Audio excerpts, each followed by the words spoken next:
Hello friends, Umiya ફૂડમાં તમારું સ્વાગત છે। તો આજે આપણે લીલા વટાણાનો રગડો બનાવીશું। અત્યારે શિયાળામાં લીલા વટાણા સરસ આવે છે, તેનો ઉપયોગ આપણે કરી લેવો જોઈએ।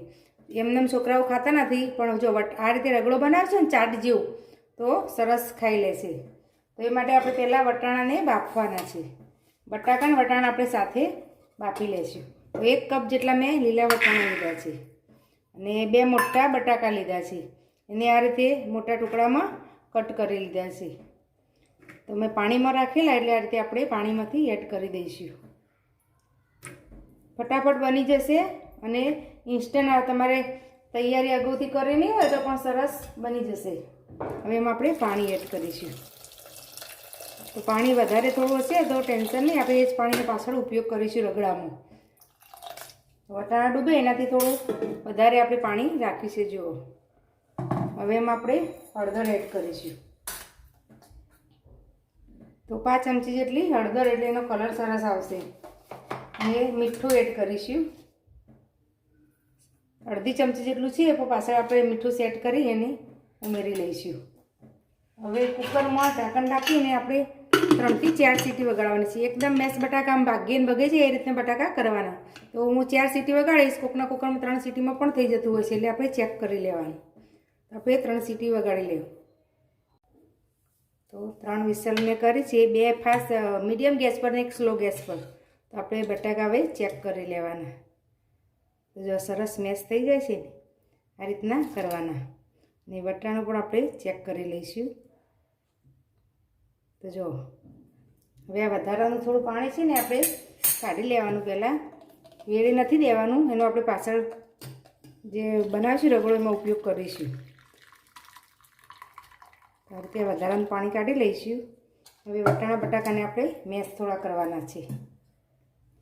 તો આ રાતનું મેસર લઈને આ રીતે થોડા, હવે બહુ ભાગવાના નથી, કચરા કરવાના છે। થોડા વટાણા અને થોડા બટાકા આખા રહેશે ને થોડા ભાગી જશે, એટલે આપણો જે ગ્રેવી છે ઘટ બનશે। જો આ રીતનું આપણે કરવાનું છે। જો આ રીતનું કરવાનું, થોડા વટાણા આખા દેખાય છે, થોડા બટાકા આખા દેખાય છે, એ રીતે। હવે આપણે રગડાનો વઘાર કરીશું। રગડાનો વઘાર કરવા આપણે કઢાઈમાં 1 મોટી ચમચી જેટલું તેલ લીધું છે। આમાં આપણે તેલ ઓછા તેલમાં પણ રગડો સરસ બનશે। તેલને થોડું ગરમ થવા દઈશું। તેલ ગરમ થાય એટલે આપણે જીરું એડ કરીશું। તમારે રાઈ એડ કરવી હોય તો રાઈ પણ એડ કરી શકો, પણ મેં જીરાથી જ વઘાર કરું છું। જીરું તતળવા લાગે એટલે આપણે હિંગ એડ કરીશું। તો 1 નાની ચમચી હિંગ, બટાકા છે એટલે હિંગ તો પાચનમાં મદદ કરશે, એટલે આપણે થોડી હિંગ એડ કરી દેવાની। હવે એમાં આપણે આદુ, મરચાં અને લસણ એને આડે કચરા ક્રશ કર્યા છે। એ મોટી 1 ચમચી જેટલા છે, એટલે 2 મરચાં છે, નાનો ટુકડો આદુ છે અને 6-7 કળી લસણ છે, એને આપણે સાતળી લેવાનું। લસણની કચાશ દૂર થાય ત્યાં સુધી સાતળવાનું છે। લસણ સંતળાઈ ગઈ છે, હવે એમાં કાંદો એડ કરવાનો છે। તો 1 મોટો કાંદો લીધો છે, એને આ રીતે આપણે કટ કરી લીધો છે। કાંદો સરસ ગોલ્ડન બ્રાઉન થાય ત્યાં સુધી આપણે ચડવા દઈશું। તો આપણી ડુંગળી સરસ સંતળાઈ ગઈ છે, હવે એમાં આપણે ટામેટાં એડ કરીશું। તો ટામેટાં પણ મેં નાના 2 ટામેટાં લીધા છે, આપણે એડ કરી દઈશું।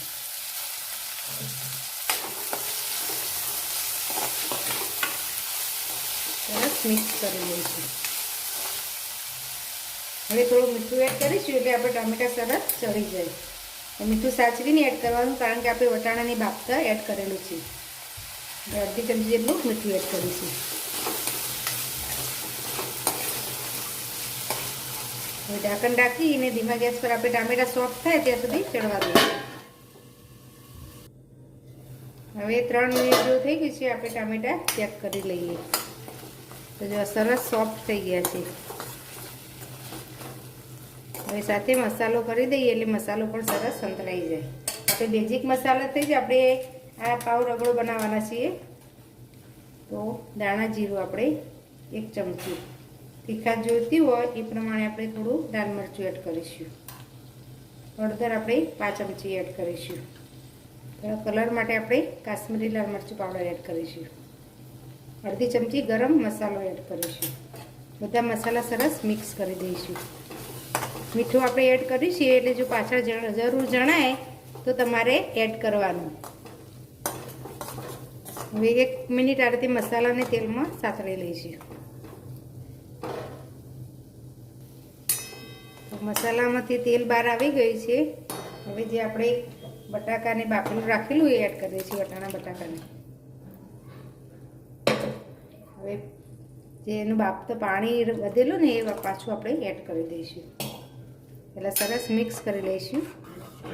પછી જરૂર જણાશે તો આપણે બીજું પાણી એડ કરીશું.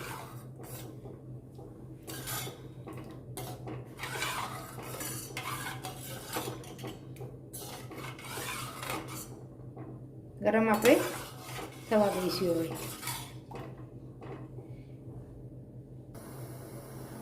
આપણો રગડો આ રીતે ઉકળવા લાગ્યો છે. જો અમુક કટકા છે ને અમુક ગ્રેવી છે. જો તમારે આ રીતે કટકા ના ગમતા હોય તો તમારે ફરી મેસરથી અત્યારે મેશ કરી લેવાનું, કે તો એ વખતે વધારે મેશ કરવાનું. પણ આ રીતે હશે ને તો થોડો ટેસ્ટ સારો લાગે છે. હજી જો રગડો થોડો ઘટ થશે એટલે આપણે થોડું હજી ગરમ પાણી એડ કરીશું. હું અડધા કપ જેટલું ગરમ પાણી એડ કરીશું.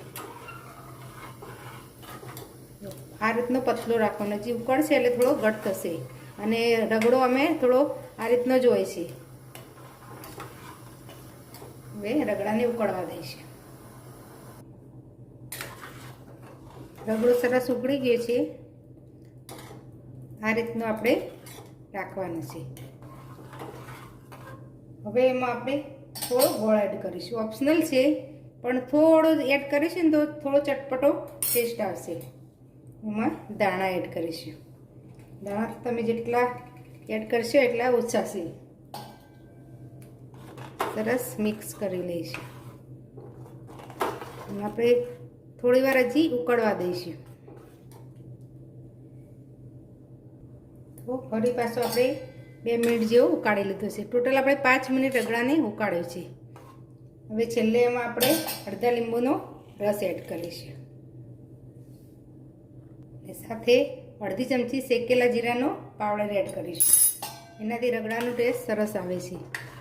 અને છેલ્લે જ એડ કરવાનું લીંબુ અને શેકેલા જીરાનું પાવડર 2. તો આપણો રગડો તૈયાર છે. હવે સર્વ કરીશું. હવે રગડો સર્વ કરીશું. તો આ પાવ રગડો છે એટલે આપણે આ રીતે પાવની અંદર ટુકડા કરી લઈશું. આ રીતે પાવના ટુકડા કરી લઈશું. હવે એના ઉપર આપણે રગડો એડ કરીશું.